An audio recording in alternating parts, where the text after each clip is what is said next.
Motivation. One day you have it, and the next it vanishes into thin air. When motivation disappears, progress comes screeching to a halt. Tasks that once energized you now feels like chores. Your drive and your enthusiasm seem to evaporate. And no matter how hard you try, you just can't seem to push yourself. You've lost that inner spark. You ask yourself, what happened to my passion? How did I lose my motivation? How do I get it back? Here's the thing though, most students face peaks and valleys when it comes to motivation. One day you feel unstoppable. The next you're staring blankly at your textbooks, wondering why you just can't get started.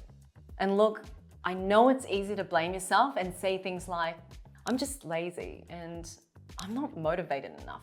But the truth is, motivation is complex. It occurs as a result of many interconnected factors working together. Simply willing yourself to be motivated rarely works. Motivation is not something you can just summon out of thin air through sheer willpower. So if summoning motivation out of thin air is not going to work, I'm sure you're wondering what is going to work. Well, the key is to focus on the factors that influence motivation in the first place. Instead of viewing it as this elusive force that we try in vain to control, we need to see motivation for what it really is. So in this video, I'm going to show you how you can identify the factors that influence motivation and how you can get to the bottom of why you may be lacking motivation in the first place. Let's jump in. To work on your motivation, you need to go through 3 points. Number 1, how do you control motivation? Number 2, what are the factors that influence motivation? And 3, why do you get demotivated at times? Let's talk about point number 1 first. How do you control motivation? This is a trick question because you can't directly control it or summon motivation, but you can control the factors which result in motivation.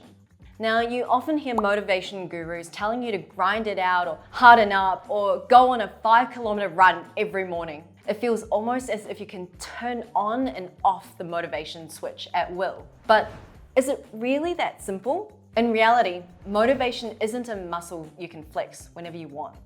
It's more of a symptom. It's what happens when many factors work together to create an outcome. Imagine you're embarking on a fitness journey.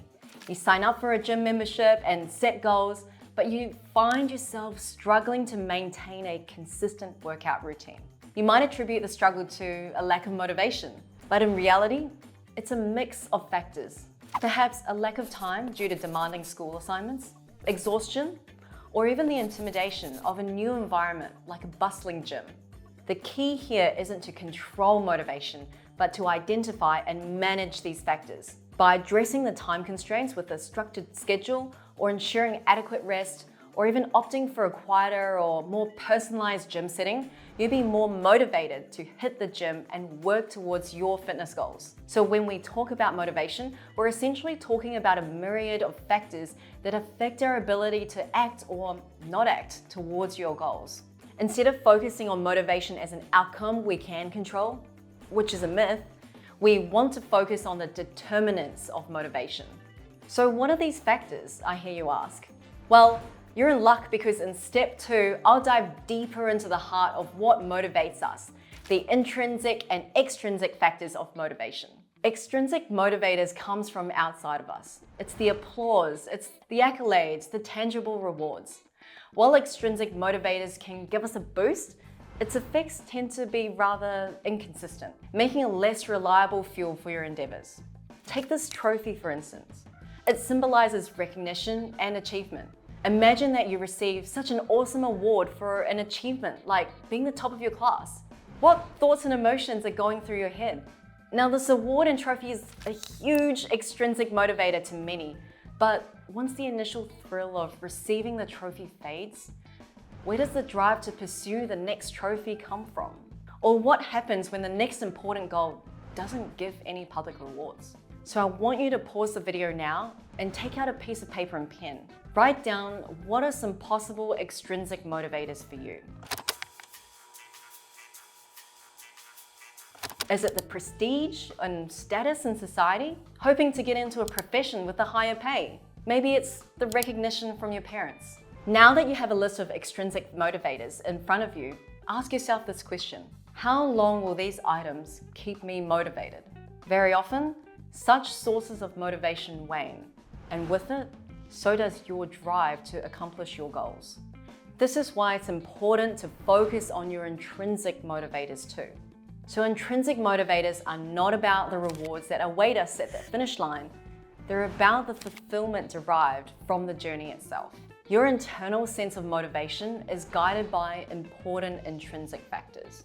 Important motivators include factors such as personal growth, genuine interest, and the satisfaction in mastering a skill or overcoming a challenge. When you engage in the process of studying a subject that you're actually interested in, you'd actually start to enjoy the process. Light bulb moments are going off in your head. It's as almost if you get the subject and everything clicks. Studying then becomes fun. What do you think is the natural outcome when you enjoy the process of studying? Efficiency is enhanced and motivation soars. And it's a whole cycle really. When you enjoy what you do, like studying, the more that you do it. Guess what happens next? You improve your results and you achieve your goals. No surprises there really. And the more results that you get from it, the more fuel to continue this positive feedback cycle. You become slowly conditioned to fall in love with the process of studying, and you'll enjoy the process for a long time. And again, I want you to pause the video and list down what are some intrinsic motivating factors in your studying process. Do you feel naturally curious about the subjects you study? Do you enjoy the challenge of a new difficult math problem? Or maybe it's the internal sense of accomplishment from getting 1% improvements. And now that you have a list of intrinsic motivators in front of you too, well, hopefully, compare the intrinsic list versus the external list. Which is a longer list? Pause and take some time to think. Are your motivating factors sustainable? You want to ensure that you're more intrinsically motivated by your studying process rather than extrinsically. You want to be that spaceship that can fuel and propel itself into outer space, rather than a set of fireworks which makes a lot of noise and then disappears. Again, how do you become that spaceship? By relying on intrinsic motivators. And although we don't have time to dive into how to actually improve your studying process using intrinsic motivators, the third and last thing I want you to know is why we get demotivated. This is very closely linked to the factors of motivation. And remember, we have two categories of factors: internal and external. So now you understand the benefits of aligning your processes with intrinsic motivators. And these intrinsic motivating factors like personal growth or genuine interest, just to name a few, fall under the bigger umbrella called values. Values are basically things that you believe to be true for you individually. For example, you may value creativity or you may value justice. Your values will in turn decide what your intrinsic motivating factors are and where your true interests lie. For example, if you value justice, say women's equality or animal rights, then you'll be intrinsically motivated to spend your time in service of that value. So think of it as values determining what is intrinsically motivating to you, which in turn influences what you prioritize to do. But what happens when what you're prioritizing to do is misaligned with your values? You see, who you are, your identity, is a house for the values that you hold. And in turn, the values you hold affect your behaviors and actions, then thoughts and feelings. Now imagine Sarah, an aspiring architect who finds herself stuck in preparing for medicine admission. She chooses this path because it's exactly what society expects and looks up to, the whole prestige of having doctor in front of your name. So Sarah makes the decision to pursue medicine for herself, thinking that the external voice of society and her peers is surely correct. Medicine will allow me to contribute to society more than being an architect will. Sarah thinks to herself as she pushes away her natural interest in architecture. She then buries herself in studying for biology and taking many medicine admission prep programs. The friction between her creative side and studying blindly for tests which doesn't align to her values creates a huge misalignment in her processes and her values. And no matter how hard Sarah tries to optimize her process at work, she won't feel motivated. And in fact, she feels demotivated. The more that Sarah pursues medicine, the more she felt frustrated, as it was evident she was living in a life of denial. The grinding of gears, the feeling of fighting every task that you have to complete. I know you felt that before. Sarah can try studying design and physics modules on her own to learn more about architecture. But at the end of the day, her values and her priorities are misaligned. It's impossible to feel motivated when there's a misalignment between your values and priorities. So what's the solution? Change what you're doing. We often self-sabotage even if we optimize our intrinsic factors of motivation. You might try to optimize studying biology to make it more rewarding or engaging because your goal is to get into medicine. But what if medicine isn't truly what you want?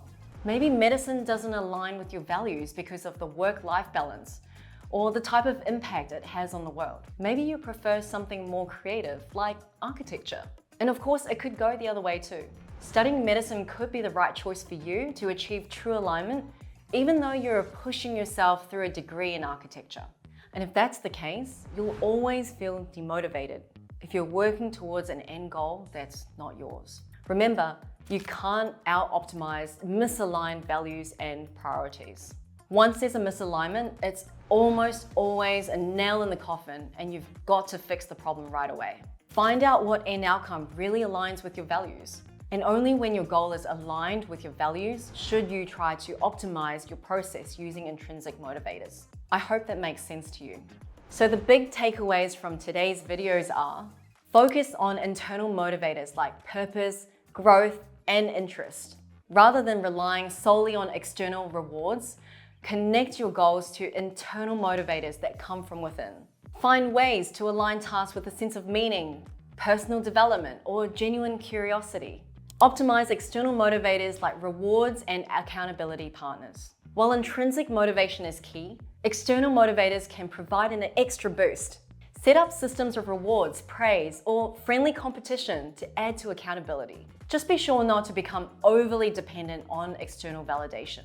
Use it to supplement, not replace internal drive. And lastly, build resilience through self-care, reframing setbacks, and support systems. View setbacks as an opportunity to learn and surround yourself with positive people who can lend perspective when things get difficult. Resilience is what's going to prevent you from losing momentum. I hope you found these tips helpful, and if you think of anyone who's struggling with motivation, be sure to share this advice with them. Otherwise, remember to subscribe and let me know in the comments what intrinsic motivators work best for you. See you on the next one.